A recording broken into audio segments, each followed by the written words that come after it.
Assalamualaikum and a very good evening to my lecturer, Puan Zarifah binti Abdullah. Today our group will be doing a presentation for topic 7, which is activity-based costing. My name is Faidini Beramansyah. My major number is 273293, and I'll be presenting about the implementation of activity-based costing. So there are a total of 6 steps in implementing the activity-based costing. The first step is to identify and define activities and activity cost pools. Activities must be identified and grouped together in activity pools. It means that each activity that was incurred in the company must be recognized and be paired with its own activity measure. For example, the activity for setting up equipment must be paired with its activity measure, which is number of setups. Same goes to other activity cost pools where the company needs to pair with its own activity measure. The next step is to directly trace overhead costs to activities and cost objects. The activity analysis identifies indirect cost relationships and allows assignment of some percentage of that activity to an end product directly. It means that the company needs to recognize the overhead cost for each activity cost pools. For example, the overhead cost for the setting up equipment is $240,000. Meanwhile, for the other, same goes to the other activity cost pools where the company needs to recognize its overhead costs. The third step is to assign costs to activity cost pools. Based on the findings of step 1 and step 2, costs are assigned to an activity pool. It means that the company needs to recognize its activity drivers. Means that after recognizing its overhead costs, the company needs to recognize the activity drivers for each activity pool. For example, the setting up equipment, its overhead cost is $240,000. Meanwhile, its activity drivers is 100 number of setups. Same goes to other activity cost pools where the company needs to recognize its overhead costs and activity drivers. The fourth step is to calculate activity rate. These activities must be assigned a value in real currency. The formula to calculate activity rate is overhead cost for the activity divided by total activity driver. For example, the setting up equipment, the overhead cost is $240,000 divided by its activity driver, which is 100 number of setups, resulting to $2,400 per setup. Same goes to other overhead activity as well, where the company needs to find its activity rates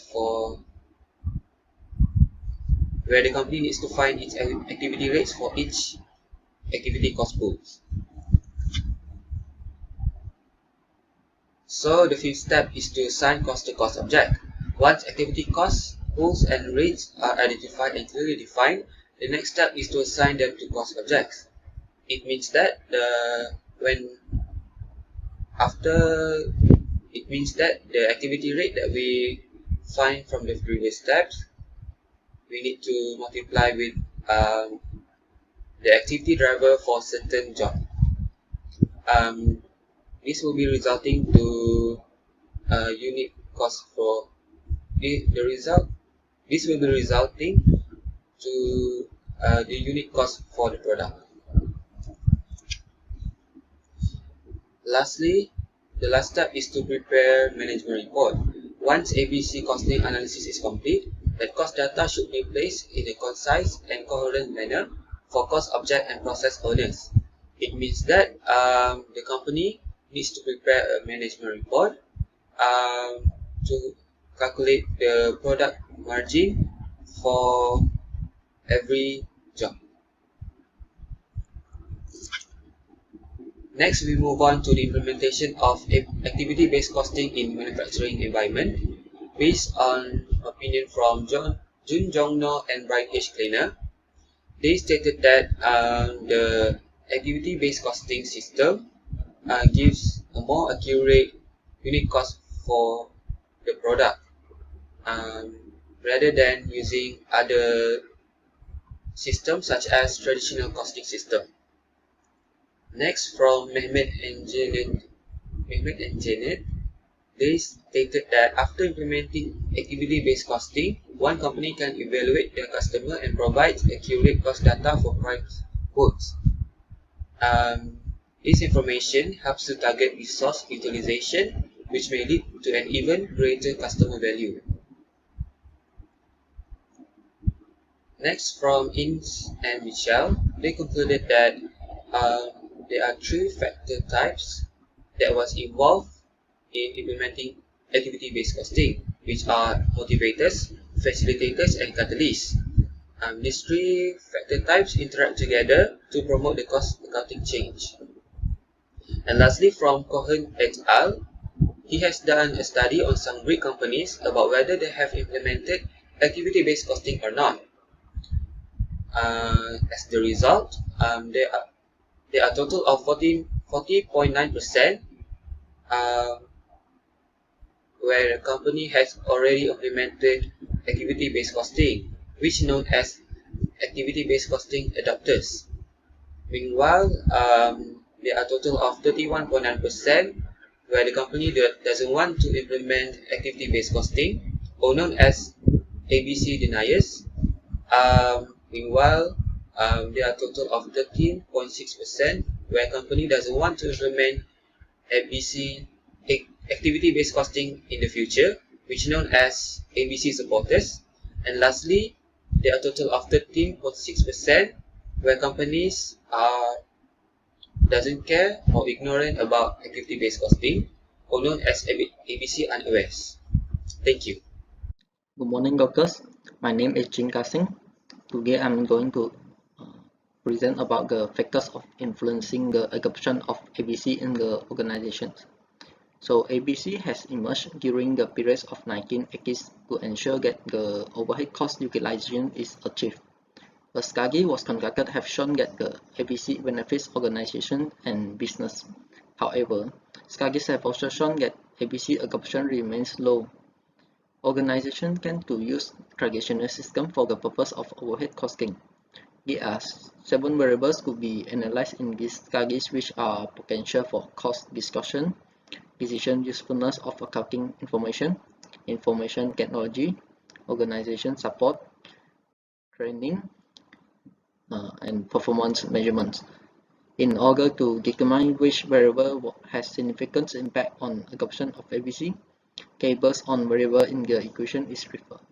From the analysis, it can be seen that 3 variables are statistically significant in the relationship between the proposed variable and the ABC adoption. In this study, 3 variables which are decision, organization support, and income measures are significant. Based on this guideline, the other 4 variables which are cost, information technology, training, and learning and growth are not significant. The observed probability of 0.36 for the usefulness of cost information was significant at less than 0.1. It provides evidence that the greater the usefulness of cost information, the more likely that the organization adopts ABC. The observed probability for organization support was 0.003, which was significant at less than 0.01. It shows that the greater the organization support given, the more likely from adopt ABC. Finally, the observed probability for internal measures of performance was 0.036, which was significant at less than 0.1. It provides evidence that the ABC adoption is higher among firms using internal measures as performance indicator. The findings suggest that decision, organization support, and internal measures have significant influence on the adoption of ABCs. among the manufacturing organizations in Malaysia. So correlation test was also conducted in these studies. Cumulated found that the firm potential for cost discussion is highly significant factors in decision to adopt ABCs. These studies, however, conclude otherwise. Data from the survey revealed that 65.7% of the organization manufacture industrial products, 78.7% of them produce multiple products, and only 26% incur overhead costs of less than 25%. This provides evidence that a high potential of cost discussion exists among these organizations. Even though the potential for cost discussion exists, research has shown that firms seldom redesign their cost system. Normally, a cost system would last for several years because the cost to redesign a cost system is perceived to be very high. An organization would change when the net present value of the benefits from improved product cost is greater than its redesign cost. According to Cooper, traditional cost system tends to report discounted product cost when the products consume a variety of inputs. In addition, product diversity also reduces the accuracy of reported costs. The discounted cost occurs because the traditional cost system reports average product cost based on the limited allocation basis. The system was not able to capture an accurate overhead cost consumed by each product. As a result, certain product will be overstated while another understated. Volume-based cost systems are unable to differentiate adequately between overhead consumed by low and high volume product.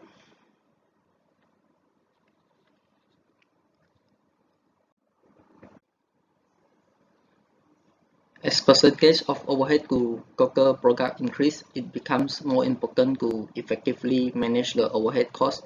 Traditional cost system uses few volume-based allocation bases because it was not able to show the relationship between a product and the overhead level it consumes. ABC, in contrast, provides a better insight into this relationship. The findings from logistic regression analysis of these studies show that information technology quality was not significant in ABC adoption. Cumulated made an interesting finding regarding information technology.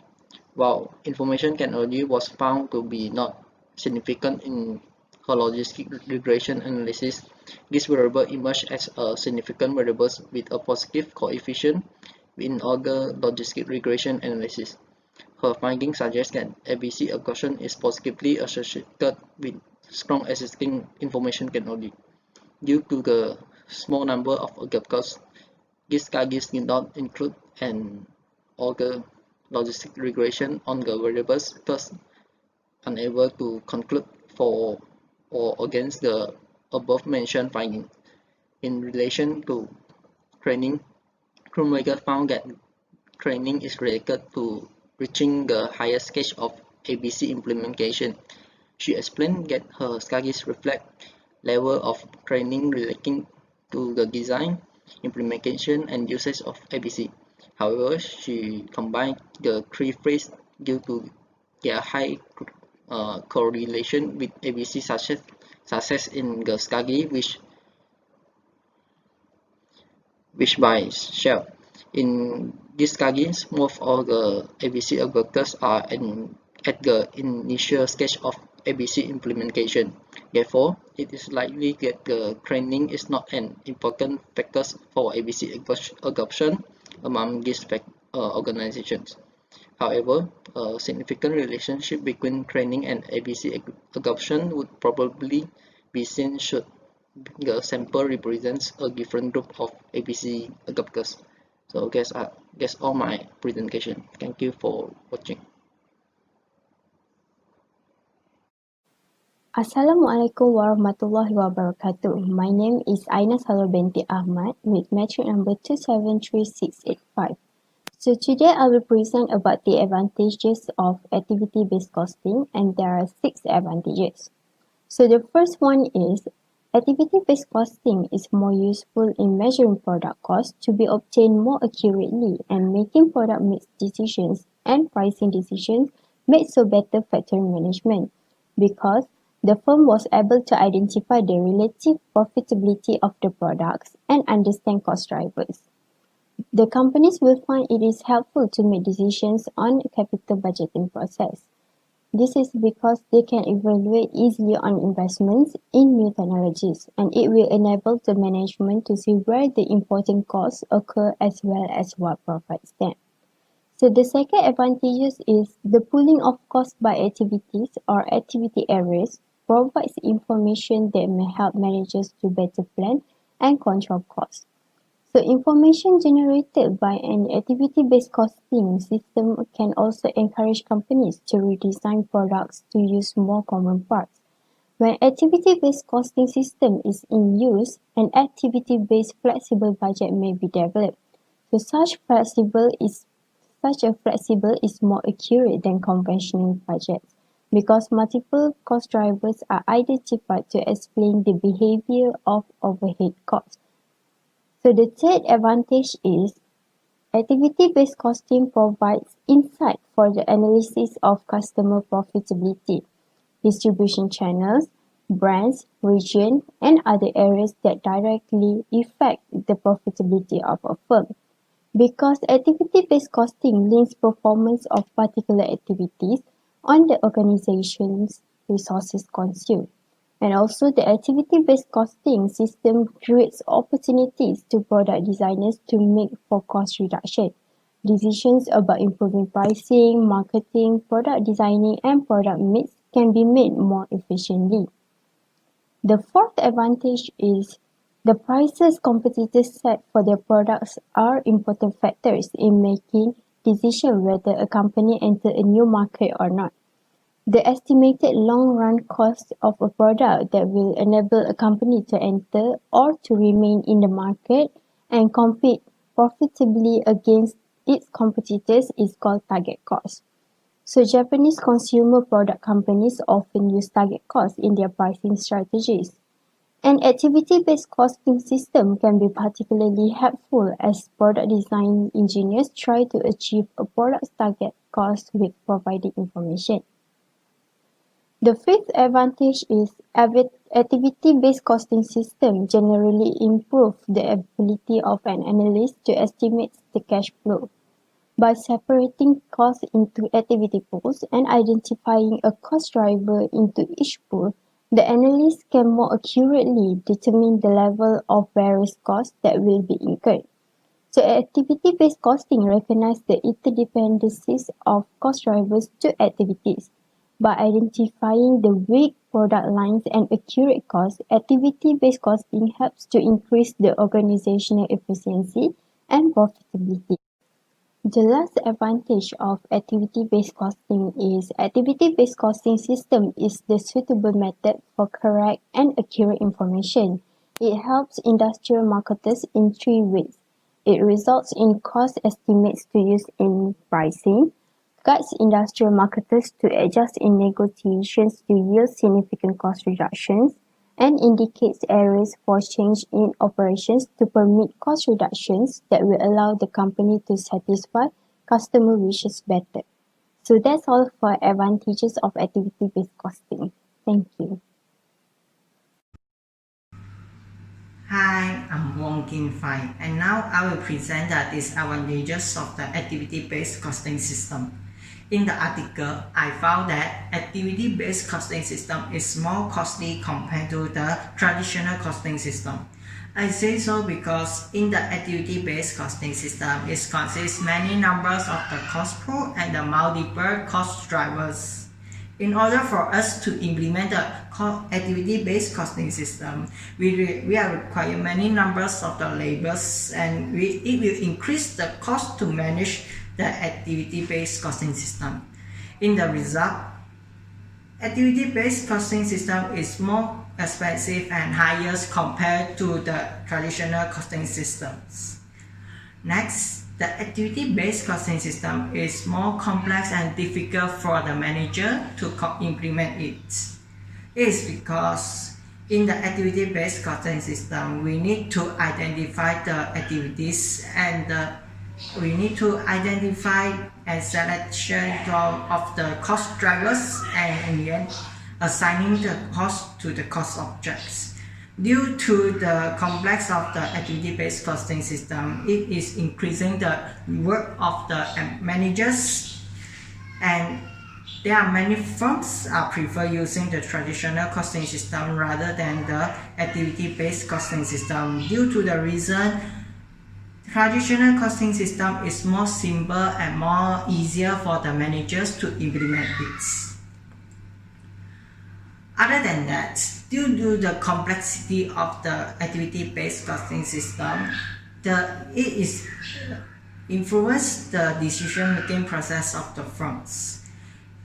In order to implement the activity-based costing system, the managers need to identify many numbers of the activities and cost through also the cost drivers, so that to analyze the data and provide the information to the management team is consuming more times, so that in order for the management team to make the decision is consume a longer time compared to the traditional costing systems.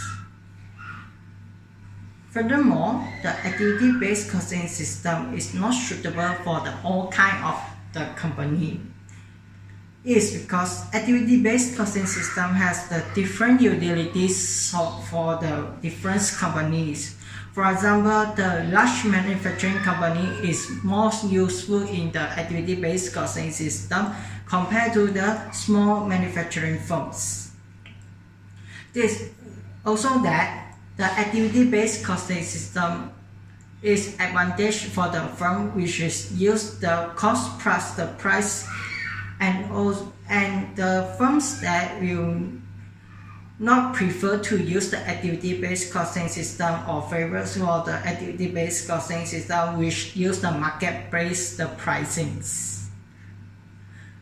The low-level technologies and the manufacturing environment will affect the effectiveness and efficiency of the implement of activity-based costing systems. Moreover, activity-based costing system may lead to the cost product in understated or overstated due to using the irrelevant cost drivers. If the company uses the irrelevant cost drivers to measure the cost product, it will provide the inaccurate cost product to the management team in order to make the decision, such as setting the price of the products. For example, the inspection activity should be measured by the number of the inspection hours, but the firm is used the number of the labor hours used in the inspection activities, which will provide the inaccurate cost of the products, where they are using the inaccurate cost drivers. Lastly, the activity-based costing system may also lead to the wrong decision making. I say so because the managers use the inaccurate cost drivers in order to measure the cost of the product, will provide the wrong or inaccurate information for the management team in the firm in making the process. They may set the price which lower than the cost of the actual cost of the products. In the fact that the company may gain the zero profits or losses in the sales of the products. That's all for us, and that's all for our group presentation, and I hope that you are satisfied for our presentation. Thank you.